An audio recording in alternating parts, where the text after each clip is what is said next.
வணக்கம். பாலச்சந்திரன் பேசுகிறேன். விஜயுடைய 2வது மாநாடு, விஜய் கட்சியுடைய 2வது மாநாடு மதுரையில் முடிஞ்சிருக்கு. இது மாநாடுன்னு எப்படி சொல்ல முடியும் தெரியல. மாநாடுங்கிறது பொதுவா 2-3 நாள் நடக்கும். இது ஒரு பொதுக்கூட்டம் மாதிரி தான். அதுல தான் என்ன செய்ய போறோம் அப்படிங்கிறதே தன்னுடைய அரசியலை பத்தி அவர் பேசியிருக்காரு அப்படிங்கிற அளவு தான் இதை பார்த்துக்க முடியும். அது ஒரு பக்கம் இருக்கட்டும். விஜய்க்கு இதுக்கு முன்னாடி அவர் ஒரு முதல் மாநாடு நடத்தும் போதே நான் ஒரு கேள்வி எழுப்பியிருந்தேன். இவர் அரசியல வெளிப்படைத்தன்மை இருக்கணும், லஞ்ச ஊழல் இருக்கக்கூடாதுன்னு சொல்றதெல்லாம் ரொம்ப வரவேற்க தகுந்தது. அப்ப மற்றவங்களுக்கு ரோல் மாடலா இருக்கணும். போன தரம் பாயிண்ட் அவுட் பண்ணி ஒரு 7 கோடியிலிருந்து 10 கோடி ரூபாய் செலவழிஞ்சிருக்கும், மினிமம் செலவழிஞ்சிருக்கும் அந்த கான்பரன்ஸுக்கு. இதுக்கு எங்க இருந்து உங்களுக்கு பணம் வந்தது? இதை நீங்க வெளிப்படையா சொல்லணும். ஏன்னா நீங்க அரசியல் தூய்மை இருக்கணும்னு பேசுறவங்க. தூய்மை இருக்கணும்னு பேசாதவங்ககிட்ட நாங்க சரி இவங்க எல்லாம் பணம் பண்றவங்கன்னு சொல்லி இப்படித்தான் இருப்பாங்கன்னு சொல்லி நினைச்சிட்டு போயிடுவோம்.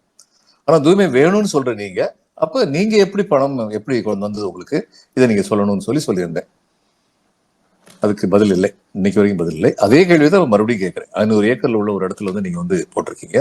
அப்போ உங்களுக்கு இந்த செலவுக்கெல்லாம் எங்க இருந்து பணம் வந்தது? போனதர் ஒருத்தர் சொன்னாரு, அவர் அவ்வளவு சம்பாதிக்கிறார் தெரியுமா அப்படின்னாரு. ஆமா, அவர் நல்லா சம்பாதிக்கிறாருன்னு அதை பத்தி எனக்கு மகிழ்ச்சி தான். தன்னுடைய திறமையால் சம்பாதிக்கிறாரு, அடுத்தவங்களை ஏமாற்றி சம்பாதிக்கல. அவருடைய நடிப்பு திறமையால் சம்பாதிக்கிறார். அப்ப அவருடைய சம்பாத்தியத்திலிருந்து அவர் செலவழிச்சிருக்கிறாருன்னா அதை வெளிப்படையா சொல்லிடலாம். சொன்னா எல்லாருமே சந்தோஷப்படுவோம். இந்த அளவுக்கு ஒருத்தர் தன்னுடைய எம்ஜிஆர் ஏடிஎம்கே ஹெட் குவார்ட்டர்ஸே எம்ஜிஆருடைய சொந்த சொத்து அவர் கொடுத்திருக்காரு. அது மாதிரி இவரும் செய்யறாரு அப்படின்னு சொல்லி நிச்சயமா நம்ம மகிழ்ச்சி அடைந்திருப்போம். ஆனா இன்னும் அதுக்கு பதில் வரல. அதுக்கு பதில் வரணும். அது ஒரு பக்கம். இன்னொன்னு, இந்த மாதிரி அரசியல்ல வர்றவங்க, ஒரு டாப் பொசிஷன்ல வர்றவங்க, அவங்க முதலமைச்சராக இருக்கட்டும், எதிர்கட்சி தலைவராக இருக்கட்டும், இப்படிப்பட்டவங்களுக்கு 1000 வேலை இருக்கும். அதே மாதிரி இப்ப விஜய்க்கு எத்தனையோ வேலைகள் இருக்கும். அவர் டாப் பொசிஷன்ல இருக்காரு. அவரே எல்லா ஸ்பீச்சும் தயார் பண்ண மாட்டார். அவர் ஸ்பீச் ரைட்டர்ஸ் இருப்பாங்க. அதுல எந்த தவறும் கிடையாது. நல்ல ஸ்பீச் ரைட்டர்ஸா இருக்கணும். இப்ப என்ன பேசுனதுல, விஜய் பேசுனது, மதுரையில பேசுனதுல ஆணவ கொலை சமீபத்தில் நடந்துச்சு. அதை பத்தி ஒரு வார்த்தை கூட இல்லை. இப்ப பெண்களுக்கு பாதுகாப்பு கொடுப்பேன்னு சொல்றாரு. இந்த ஆணவ கொலையை பத்தி அவர் பேசியிருக்கணும், பேசல.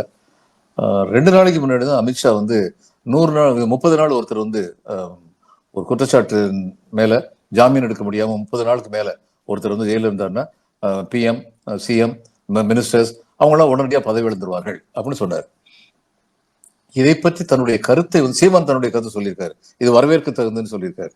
இது வரவேற்க தகுந்தது இல்லை. அதாவது இது ரொம்ப மோசம். ஒரு போலீஸ்காரர் I am the police, I am the prosecutor, I am the judge அப்படின்னு சொல்ற அளவுக்கு எல்லா அதிகாரமும் அவங்களுக்கு கொடுக்குறாங்க அப்படிங்கிறது சட்டத்தை பத்தி ரொம்ப சுருக்கமா சொல்லக்கூடிய ஒரு அம்சம். அப்படி இருக்கக்கூடாது. ரூல் ஆஃப் லா அப்படிங்கிறது இந்த பிரிஸ்கிரைப்டு பிராக்டிஸ். ஒருத்தருக்கு 1 மாசம் மூலம் இது வரல, ஜாமீன் வரல, 40 நாள் கழிச்சு ஜாமீன் வருது. அதுக்கப்புறம் 1 வருஷம் கழிச்சு அவர் குற்றமற்றவர்னு வருது. அப்போ அவர் மந்திரி பதவியிலிருந்து நீக்கணும் எப்படி சரியாகும்? அதனால இது நீங்க என்ன செய்யணும், ப்ராசஸ் ஆஃப் ப்ராசிக்யூஷன் இதெல்லாம் விரைவுபடுத்தணும். ஒரு கேஸ் ரொம்ப நாளா பெண்டிங் இருக்கக்கூடாது. இன்னைக்கு பல சமயங்கள்ல ஈடி ஆரம்பிச்ச கேஸ்ல அவங்க அட்ஜென்மெண்ட் வாங்கிக்கிட்டே போறாங்க, வாய்தா வாங்கிக்கிட்டே போறாங்க. அது நீதிமன்றங்களே சுட்டி காட்டியிருக்காங்க. அந்த வாய்தா வாங்கிட்டே போற அந்த நேரத்துல யார் மேல அக்யூசேஷன் வந்ததோ அவரை உள்ள வச்சு அவர் உள்ள இருந்துகிட்டே இருக்காரு. இது மாதிரிலாம் நடந்திருக்கு. ஒருத்தர் குற்றமுள்ளவரா குற்றமற்றவராங்கிறத தீர்மானிக்கிற உரிமையும் கடமையும் அதிகாரமும் நீதிமன்றங்களுக்கு தான் உண்டு. அப்ப இப்படிப்பட்ட ஒரு சட்டம் வந்திருக்கு. அந்த சட்டத்தை ஏற்றி ஒரு சட்டத்தை பற்றி தன்னுடைய கருத்தையே சொல்லல இன்னைக்கு. அப்ப ஒரு அரசியல் கட்சி தலைவர்ங்கிறவர் he should be constantly vigilant. Current affairs என்னன்னு பார்த்து அதுக்கு தகுந்தபடி அவர் பேசணும். அது தன்னுடைய கருத்தை சொல்லணும். அது ரொம்ப முக்கியம். அப்படி சொல்ற கருத்து ஜனநாயகத்தை பாதுகாக்கிறதா இல்லையா அப்படி ஜனங்கள் பார்ப்பாங்க. அதுவும் ரொம்ப முக்கியம். தன்னுடைய ரோல் மாடலா அரசியல் குரு எம்ஜிஆர்னு சொல்றாரு. இவர் ஊழல் ஒழிப்பேன்னு சொல்லியிருக்காரு. எரிசாராய ஊழல் நடந்ததுன்னு சொல்லி ஒரு ஜுடிஷியல் கமிஷன் போட்டதுல அந்த ஜுடிஷியல் கமிஷன் எம்ஜிஆரை குற்றவாளி என்று தீர்மானித்தது. இது பல பேருக்கு தெரியாது. ஏன்னா அந்த தீர்மானம் கொஞ்ச நாள் அடுத்து மேற்கொண்டு நடவடிக்கை எடுக்கிறதுக்கு முன்னாடி எம்ஜிஆர் காலமாயிட்டார். காலமானதுக்கு அப்புறம் அது யாரும் பரிசீலிப்படல. ஆனா எம்ஜிஆருடைய ஆட்சி காலத்துல ஊழல் இருந்தா இல்லையா இது எல்லாருக்கும் தெரியும். எம்ஜிஆர் ஆட்சி காலத்திலயும் ரொம்ப ஊழல் நடந்தது, சந்தேகம் எல்லாருக்குமே தெரியும். இந்த பிரச்சனை ஊழலுடைய பிரச்சனை என்னன்னா, சோழர்கள் காலத்துல ஊழல் இருந்து அதனால நடவடிக்கை எடுக்கப்பட்டிருக்கு. உலகத்துல எந்த ஒரு ஆட்சியிலையும் எந்த காலகட்டத்திலும் ஊழல் இருந்திருக்கிறது.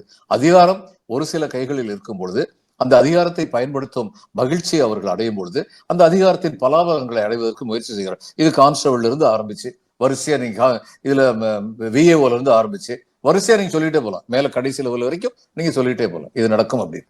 அப்போ அதுக்கான செக்ஸ் அண்ட் பேலன்ஸும் சரியா இருக்கும். ஜனநாயகத்துல கம்ப்ளைண்ட் கொடுக்குற அளவுக்கு மக்களுக்கு அவேர்னஸ் இருக்கணும். அந்த கம்ப்ளைண்ட்டை முறையா ஃபாலோ பண்ற மாதிரி கவர்மெண்ட் இருக்கணும். இப்ப இவர் வந்து எம்ஜிஆர் ஆட்சியை வந்து எம்ஜிஆர் தன்னுடைய மாடல் குருவா எடுத்துக்கிறாருன்னா, அப்ப எம்ஜிஆர் ஆட்சியில் நடந்த ஊழல்லாம் வந்து இவர் வந்து சப்போர்ட் பண்றாரா? ஊழலை ஒழிப்புன்னு சொல்றவர். எல்லாத்தையும் விட மேல ஊழல் வந்து இன்னைக்கு அங்கிங்கனாதபடி எங்கும் பிரகாசமாய் நீக்கம் வரை நிறைஞ்சிருக்கு. இந்திய தமிழ்நாட்டிலே தான், இந்தியாவுடைய எல்லா மாநிலங்களிலும் தான். இந்த ஊழலை ஒழிக்கிறதுக்கான மெக்கானிசம் என்ன? அந்த மெக்கானிசம் என்னங்கிறத பத்தி இவர் ஏதாவது சும்மா 19 நான் ஊழலை ஒழிக்க போறேன் அப்படின்னு சொல்லிட்டு கமலஹாசன் இப்படி சொன்னாரு. ஊழலை ஒழிப்பேன், நான் ஆட்சிக்கு வந்த உடனே ஊழலை ஒழிப்பேன்னு சொல்லிட்டு என்ன பண்ணாரு? கொஞ்ச நாள் எம்பி பதவி வாங்கிட்டு தன்னுடைய கட்சியை பத்தி கவலைப்படாம போயிட்டாரு. இவங்க யாருமே வந்து ஊழலை ஒழிப்புன்னு சொல்றது வந்து இட்ஸ் ஹொலிகோ ஸ்டேட்மெண்ட். எப்படி ஒழிக்க போறீங்க? ஊழலை ஒழிப்பதற்கு ஒரே வழி மக்களுடைய அவேர்னஸ் வந்து வைத்துறது தான். மக்கள் வந்து they should be ready to fight against corruption. அந்நேரம் வந்து கரப்ஷன் வந்து ஒடுக்கப்பட்டு விடும், குறைக்கப்பட்டு விடும். ஒரேடி அப்ப கூட ஒழியாது. அப்ப இவர் வந்து ஊழலை ஒழிப்புன்னு 19 சொல்லிட்டு மேற்கொண்டு எதுவுமே பேசாம இருந்தா இது சும்மா ஒரு அரசியல் பேசுறாரு, அவ்வளவுதான், வேற ஒண்ணும் இல்லை அப்படின்னு சொல்லிதான் ஆகும். வேற எந்த கருத்து எதுவும் நம்ம எடுக்க முடியாது. அதனால விஜய் வந்து ஒரு கட்சி ஆரம்பிச்சிருக்கிறாரு. இவருக்கு வந்து அரசியல் புரிதலும் சமூக புரிதலும் கிடையாது. நல்ல செல்ல பிள்ளையா வளர்ந்துருக்காரு அம்மா அப்பா கிட்ட. எம்ஜிஆர் வந்து 20 வருஷம் கழிச்சுதான், அவர் வந்து 1937 முதல் படத்தில் நடிச்சாரு. அதுக்கப்புறம் 20 வருஷம் கழிச்சுதான் கதாநாயகங்கிற அந்தஸ்து அவருக்கு கிடைச்சது. மல்லைக்கல்லன் படத்தில் நடிச்சதுக்கு அப்புறம் தான். அதுக்கு முன்னாடி கதாநாயகனா நடிச்சிருக்காரு. ஆனா கதாநாயகங்கிற அந்தஸ்து அவர் தான் முக்கியம் அப்படிங்கிற ஒரு நிலைமை வந்து அது வரைக்கும் வந்ததில்லை. அதுக்கப்புறம் தான் வந்தது. அதுக்கப்புறம் ஏழை எளியவர் வந்து ரொம்ப பசி பட்டினியால கஷ்டப்பட்டிருக்காரு. அதனால கடைசி வரைக்கும் அதை பத்தி அவர் வந்து கவலைப்பட்டார். ஏழை எளியவரை பற்றி அவருடைய பிரச்சனைனா அவருக்கும் அரசியல் சமூக புரிதல் கிடையாது. ஏழைகளா இருக்கவங்களுக்கு அவருடைய நல்ல மனசுனால சாப்பாடு போட்டார். ஆனா ஏழையா இருக்கவன் ஏன் ஏழையா இருக்கா, அதை நீக்கிறதுக்கான வழி என்ன அப்படிங்கிற சமூக புரிதல் வந்து எம்ஜிஆர் வந்து கிடையாது. எமர்ஜென்சி வந்து ஜனநாயகத்துக்கு விரோதமானது. 1975 எமர்ஜென்சி ப்ரொக்ளைம் பண்ண உடனே ரொம்ப அதை சப்போர்ட் பண்ணி ஒரு அறிக்கை விட்டார். அதுதான் அவருடைய அரசியல் புரிதல். அதே மாதிரி தான் அவருடைய சமூக புரிதலும். அவருக்கு இருந்த அளவுக்கு கூட அரசியல் புரிதலோ சமூக புரிதலோ விஜய் கிடையாது. 1979 பார்லிமெண்ட் எலெக்ஷன்ல இவர் வந்து ஏற்றுக்கொண்ட சில நடைமுறை கொள்கை திட்டங்களால, அதாவது ஸ்காலர்ஷிப் இதெல்லாம் வந்து வருமானத்தின் அடிப்படையில் இருக்கணும், பிற்படுத்தப்பட்டோர் இந்த மாதிரியான அடிப்படையில் இருக்கக்கூடாது அப்படின்னு சொல்லி கொண்டு வந்ததுனால ஒரு பெரிய தோல்வி அடைந்தார்னு சொல்லி மக்கள் பெரிய தோல்வி அடைந்தார். அதுக்கு இது ஒரு முக்கியமான காரணம் பல பேர் சொன்னார். அடுத்து அந்த நேரத்துல இனிமே எம்ஜிஆர் தான் தொடர்ந்து ஸ்டேட் கவர்மெண்ட் பொறுத்தவரை அவர் தான் ஆட்சியில் இருப்பார் அப்படிங்கிற நிலைமை வந்த உடனே திமுக இருந்த பல தலைவர்கள், பெருந்தலைவர்கள் பல பேர் வந்து அதிமுக இருந்தாங்க. என்லைட்டன்ட் செல்ஃப் இன்ட்ரெஸ்ட் அப்படின்னு சொல்லலாம். இவர் இருக்கிற வரைக்கும் நம்ம திமுக எதிர்கட்சியில் தான் உட்காந்துருப்போம், அமைச்சராக முடியாது அப்படின்னு நினைப்பினாலும் வந்தாங்க அப்படின்னு சொல்லலாம். அப்படி வந்தவங்க ராஜாராம் உட்பட அப்படி வந்தவங்க எல்லாருமே வந்து தங்களுடைய திராவிட சித்தாந்தத்தை வந்து கைவிடலை. அதனால எம்ஜிஆர் வந்து சொன்னாங்க, நீங்க சொல்ற பருப்பு இங்க வேகாது, இங்க வந்து சமநீதி, சமுதாய நீதி, இதெல்லாம் சோசியல் ஜஸ்டிஸ் இதெல்லாம் பத்தி பேசி அதுக்கான செயல்களை செஞ்சாலுடைய ஆட்சியை தொடர்ந்து நிற்க முடியாதுன்னு சொன்னாங்க. எம்ஜிஆர் வந்து அதை ஃபாலோ பண்ணிட்டார். ஆனா விஜயை சுற்றி உள்ளவங்க யார் அப்படிப்பட்ட சமூக பிரக்ஞையோட சமுதாய புரிதலோட இருக்காங்க, எத்தனை பேர் இருக்காங்க அப்படின்னு பார்த்தா அது ஒரு கேள்விக்குறி. அதனால விஜய் இது இவங்களுக்கு திமுக பத்தி இந்த அளவுக்கு அட்டாக் பண்றாரு, பிஜேபி வந்து அட்டாக் பண்றாரு. ஆனா ஏடிஎம்கே விஷயத்தை பத்தி அவர் சொல்ல மாட்டேங்கிறாரு.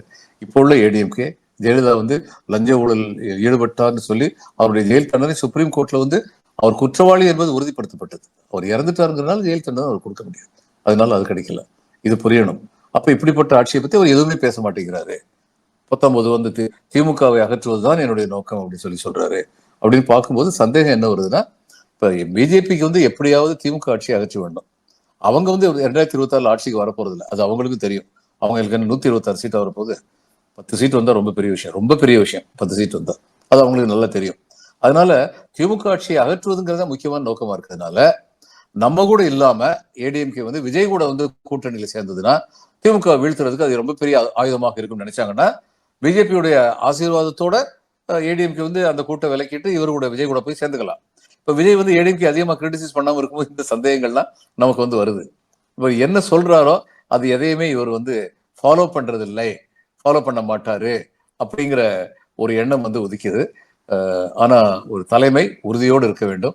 என்ன சொல்றாரோ அதை செய்யக்கூடிய ஆற்றல் இருக்கணும், அது செய்யக்கூடிய வழிமுறைகள் தெரிஞ்சிருக்கணும்.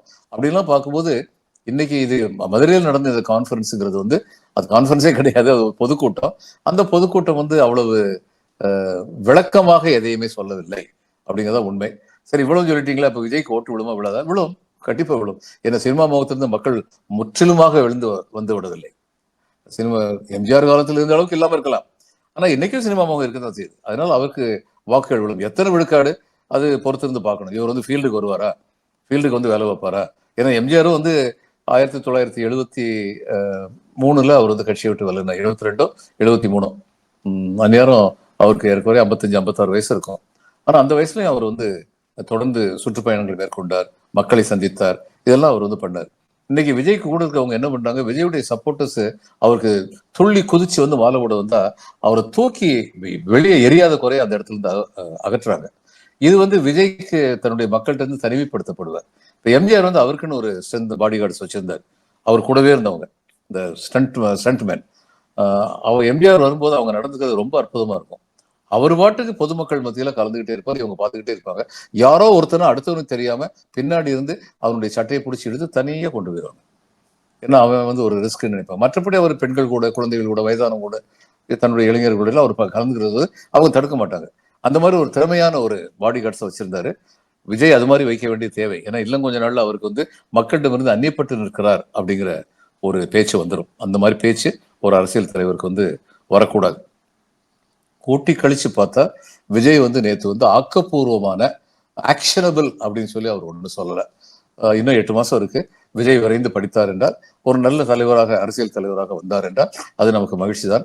இன்றைக்கு அவர் நல்ல திறமையான அரசியல் தலைவரா என்று கேட்டால் இல்லை என்பதுதான் நம்முடைய பதிலாக இருக்கும். As on today. வணக்கம்.